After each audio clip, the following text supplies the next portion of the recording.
At the Singapore Air Show this week, it was revealed that the Republic of Singapore Air Force has acquired 4 C-130H Hercules formerly operated by the Spanish Air Force. To some, including myself, the news came as a surprise. After all, the Singapore Air Force is known as one of the most modern air forces, usually opting for brand new equipment. But it turns out they can be pretty practical when it comes to replacing equipment quickly. So today, let's talk about Singapore's airlift fleet. And while we are at it, let's explore what comes after the C-130H. Stay tuned.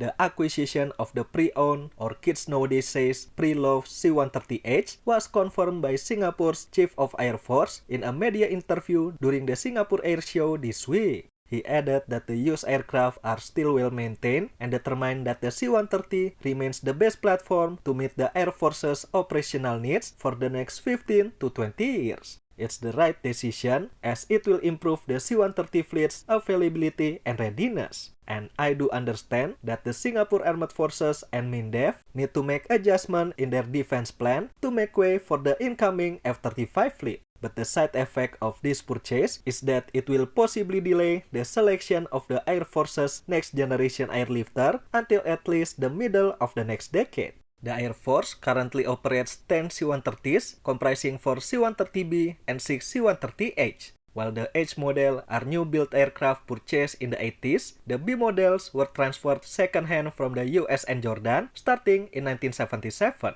This means they are now around 60 years old. Although both models have undergone a comprehensive modernization by improving their avionics, auxiliary, and self-protection system, the B model is now used only for local training flights, while the newer H model does the brunt work supporting the armed forces' overseas training activities and HIDR missions across the region. Now that the entire fleet is the same model, the Air Force can gain more flexibility and at the same time simplify maintenance, spares, and pilot training.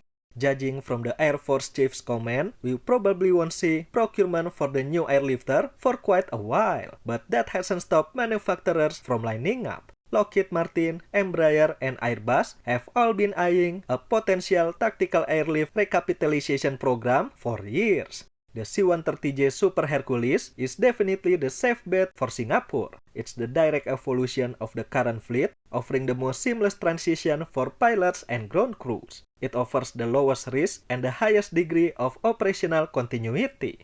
Singapore, through ST Engineering, have spent over 40 years mastering the C-130. It's the global hub for C-130's maintenance, mission modification, and turnkey upgrades. Continuing with the Hercules family allows the Air Force to leverage existing infrastructure and technical expertise.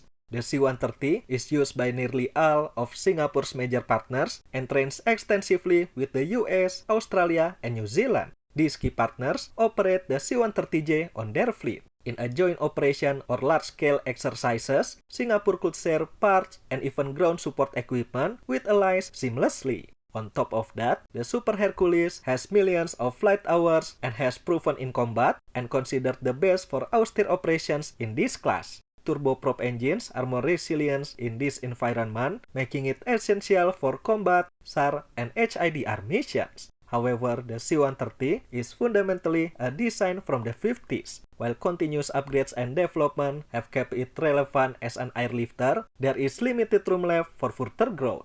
It's also the slowest and has the smallest cargo capacity in our list, making it difficult to carry modern, bulkier armored vehicles like T-Rex or Singapore's next-generation Titan IFV. The second in our list is Embraer C-390 Millennium. This aircraft is often called the Disruptor because this Brazilian jet-powered airlifter is gaining massive momentum in Europe, especially among NATO members, disrupting the long-established C-130 dominant presence on the continent. Portugal, Austria, Sweden, and the Netherlands are some of the C-130 users who choose to transition to the C-390. While other European nations like the Czech Republic, Hungary, and Slovakia also chosen the C-390 for their medium airlift capability. It could be said that the C-390 is the new standard for tactical airlift in Europe, and there are some good reasons for that. The C-390 flies faster than many turboprop medium-sized aircraft, allowing for faster response time. It can carry up to 26 tons of cargo, which is more than popular airlifters like the C-130. Also, it's designed with modern technology from the ground up, reducing maintenance burdens associated with older aircraft and allowing future growth. Moreover, the C-390 is often seen as a cost-effective C-130 replacement, offering better performance for its price point compared to alternatives. But if Singapore decides to switch to the C-390, it would need to build a brand new infrastructure and logistic support, as it shares almost no part with the C-130 fleet. And while it's capable of operation from an unprepared airstrip, turbofan engines are generally more sensitive to foreign object damage. Last on our list is Airbus A400M Atlas. The A400M is distinctive in its ability to blend strategic range with tactical performance, filling the gap between smaller C-130 and large strategic platform like the C-17. The A400M can transport heavy, outsized cargo over long distances at high speeds. And with a 37-ton payload capacity, nearly double that of the C-130, it can carry almost all the equipment that Singapore has, including some of the heaviest like Hunter AAV and in the future Titan IFV. Malaysia and Indonesia are already operating the aircraft too, so joint training and an quote-unquote Atlas Club can be established for knowledge sharing, and it can potentially open doors for a regional maintenance hub. Choosing the A400M certainly isn't just a replacement for the Hercules. It's a massive leap in capability that will fundamentally change how Singapore projects power. However, it is by far the most expensive option on our list, and for daily operational missions, the A400M might be overkill. As we can see, Singapore is spoiled for choice. If it wants a seamless transition, the Super Hercules is the best choice. If it wants better capability than the current fleet without spending too much, C-390 it is. And if it wants unrivaled cargo capacity to handle heavier vehicles, then it's the A400. The three of them deserve to be the C-130J replacement, but I have a feeling that the Singapore Air Force is moving away from the C-130 family. Buying a pre-owned H model indeed will simplify operation and maintenance, but if the Air Force is going to stay with the C-130 anyway, isn't it better if they choose second-hand Super Hercules instead? It has a younger airframe, has lower flight hours, and overall has better performance. I'm sure there are still Super Hercules owners who are willing to sell it to Singapore. My guess is that the Super Hercules isn't being considered for the long-term replacement. As for the others, if Singapore is looking for a direct replacement with better performance, the C-390 is definitely gonna win. But I think maybe the Air Force is gonna have a mixed fleet instead, using the C-390 as the workhorse while buying some A400M as a strategic airlifter.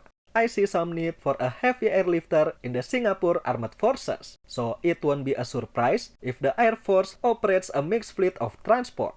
What do you think of Singapore's future airlift capability? And which one do you think is the best choice? Should they consider a mixed fleet? Let us know in the comment section below. Thank you for watching everyone. I'll see you in the next one.